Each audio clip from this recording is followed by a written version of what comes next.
Beauty and the Beast.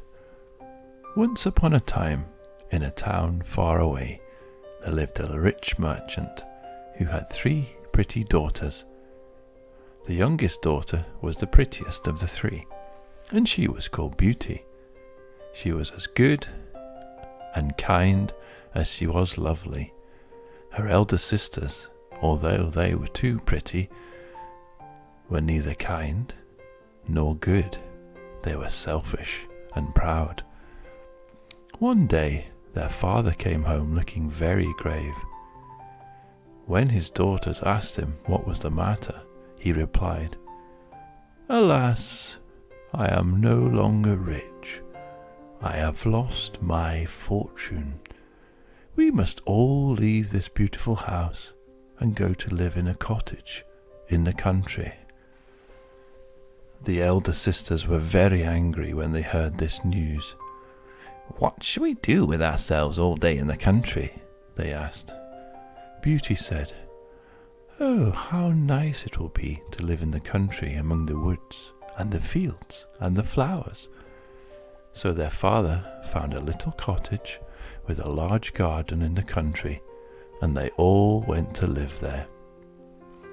The father worked hard in the garden. By selling his fruit and vegetables, made enough money to live comfortably. One day, the father gathered his 3 daughters together and told them that he must go to a distant town on business. He might not return until the next day. "Is there any little gift which I might bring home for you?" he asked each of his daughters in turn. "Diamonds for me," said the eldest daughter. "Pearls for me," said the second daughter. "Please, father, a bunch of white roses for me," said Beauty. Then their father rode away on horseback, and Beauty waved to him from the doorstep. When the merchant had finished his business, he set off for home. Before long, it grew dark, and he lost his way. He found himself in a dense wood and could not find his way out. Then at last, he saw a light in the distance and rode towards it. However, as he drew nearer to the light, he found that the trees formed a wide avenue. He rode up the avenue and, to his surprise, arrived at the entrance to a palace. The door of the palace stood open, but there were no one in sight, so the merchant walked in. He went into the room on the right of the hall, where he found a fire blazing in the hearth.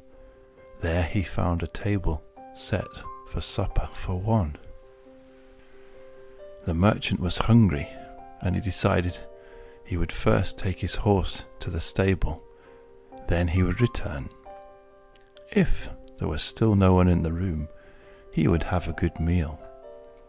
When he returned from the stable, the room was still empty, so he sat down and enjoyed the supper. After supper, Beauty's father felt sleepy, and crossing the hall, he found a bedroom all ready for use. He went to the bed and slept soundly until the next morning. When he awoke, his own clothes were nowhere to be seen, but a new embroidered suit lay on the chair in their place. He dressed himself in the new clothes and then set off for the stables to see his horse. On the way to the stables, the merchant passed a beautiful rose garden. The sight of a white rose bush reminded him of Beauty's wish, and he left the path to gather a bunch of white roses. He had only picked 1 rose when he heard a terrible sound behind him. Turning round, he saw a big beast. The big beast said in a big voice, "You ungrateful man, whose bed did you sleep in? Whose food have you eaten? And whose clothes are you wearing? Mine, mine, mine. and you repay my kindness by stealing my roses, you shall die." The big beast looked so fierce that the poor man was terrified. "Please don't kill me," he begged. "Your life will be spared on one condition," replied the beast. "You must come back here in 1 month's time, bringing with you whatever shall first meet you on your return home." Beauty's father could not do any other than agree to this. As the merchant rode away from the palace, he thought about the promise he had given to the beast. Then he remembered how Beauty had stood waving to him as he left home. An awful thought struck him. What if it is Beauty who first greets me on my way home? Meanwhile, Beauty waited at the window of her room, watching for her dear father to return. When she saw a figure on horseback appear in the distance, she skipped down the garden path.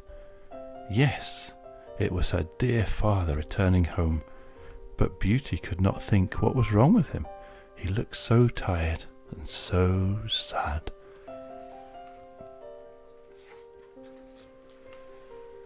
"Father, are you not glad to see me?" asked Beauty. "Glad, oh my little Beauty," cried the poor merchant. When they reached the cottage, the merchant told his daughter of the promise to the beast.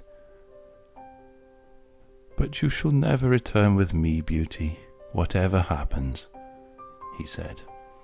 Beauty, however, insisted that once a promise was made, it should be kept. Finally, her father agreed that, at the end of the month, he would take her to the beast. At the end of the month, the merchant and his beloved daughter set off through the woods. Towards nightfall, Beauty and her father arrived at the palace in the woods. They walked in and found a dainty supper for two was laid out on the table. As they sat at the table, a terrible sound was heard at the door. It was the beast. The beast turned to Beauty's father and asked, "Is this the daughter for whom you gathered the white roses?" "Yes," said the merchant. "She need not worry. I'll be sorry," said the beast, "for everything in the palace is for her. Her room is ready now. Good night." When Beauty reached her room, she found it more beautiful than any she had ever seen. Quite tired out, she was soon fast asleep. In the morning, Beauty and her father had a breakfast together. Then they said goodbye. When her father had ridden out of sight, Beauty went to her room. On one wall hung a mirror, and beneath it, in letters of gold, was written, "Little Beauty, dry your eyes. Needless are those tears and sighs. Gazing into this looking glass, what you wish shall come to pass." These lines comforted Beauty, for she thought that if she were very unhappy, she could wish herself at home again. The days which followed seemed long to Beauty, yet the beast had left many things for her amusement. Sometimes she read, and sometimes she painted. Sometimes she played outside in the gardens, and on other days she gathered beautiful flowers. Each evening at supper time, the same sound was heard at the door, and a big voice asked, "May I come in?" And each evening, Beauty, trembling, answered, "Yes, beast." Then they talked together. Although the beast's body and voice terrified Beauty, his words were so kind that she soon grew less afraid of him. "Am I very ugly, Beauty?" the beast asked one evening. "Yes, beast." "And very stupid?" "No, not stupid, beast." "Could you love me, Beauty?" Yes, I do love you, Beast, for you are so kind. Then will you marry me, Beauty? Oh, no, Beast. The Beast seemed so unhappy that Beauty felt very miserable. But I could not marry a beast, she said to herself. The next morning, Beauty looked into her mirror. I wish I could know how my dear father is, she said. Then as she gazed into the looking glass, she saw a sad picture. Her father lay ill in bed, and no one was looking after him. Beauty cried all day to think of his pain and loneliness. When the Beast paid his usual visit in the evening, he saw how Beauty looked so sad. What's the matter, Beauty? He asked. She then told him why she was so unhappy, and she begged him to let her go home. It will break my heart if you go, Beauty, said the Beast. Yet I cannot bear to see you weep, went on the Beast. You shall go home tomorrow. Thank you, Beast, said Beauty, but I will not break your heart. I shall come back within a week. The Beast looked very doubtful, for he was afraid he was going to lose Beauty forever. Take this ring, he said sadly, and if you should wish to come back, lay it on your table before you go to bed at night. And now, goodbye, my Beauty. That night, Beauty looked in the mirror and wished that the next morning she might wake up in her father's cottage. Beauty's wish came true, for next morning she found herself at home again. From the very moment he saw her, Beauty's father began to get better. She could hardly believe it when she found a week had passed. But although her father was very much improved, Beauty did not feel that he was well enough to be left with her unkind sisters. I shall stay for one more week, said Beauty, and her father smiled happily at this news. However, only a day or two had passed when Beauty had a dream. She dreamt that the Beast was lying on the grass near the white rose bush in the palace garden. He was saying, "Oh, Beauty, Beauty, you said you would come back. I shall die without you." This dream wakened Beauty, and she could not bear to think of the poor Beast. She jumped out of bed and laid the magic ring on her table. Then she fell asleep again. When she awoke in the morning, she was in her own room in the Beast's palace. Beauty knew that the Beast never came to see her until the evening, and yet the day seemed as if it would never end. At last, supper time came, but the Beast did not arrive. Poor Beauty felt miserable. At last, a sudden thought struck her. What if the dream was true? What if the Beast was lying on the grass near the rose bush?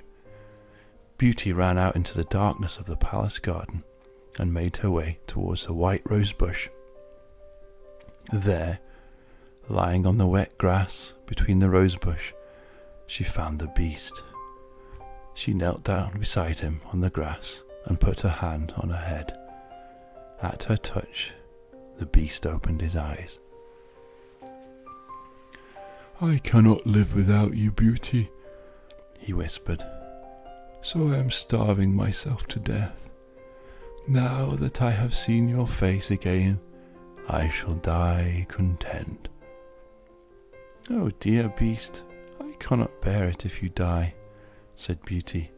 "Please live, and I will marry you. I love you, I really do. You have such a kind heart." When Beauty had spoken these words, she hid her face in her hands and cried and cried. When she looked up, the beast was gone, and a handsome prince stood by her side. He thanked her for freeing him. "What do you mean?" asked Beauty, surprised. "Oh, I want my beast, my dear beast, and nobody else." Then the prince explained. "A wicked fairy enchanted me and said I must be a beast and seem stupid and ugly," he told her. "Only a beautiful lady who was willing to marry me could break the spell.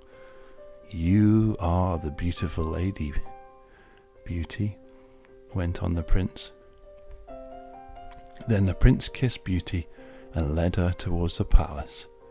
Soon a good fairy appeared, bringing with her Beauty's father.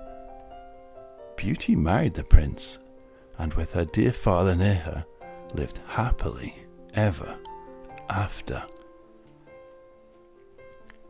Good night, sleep well. Thanks for listening. Please check my channel for other stories.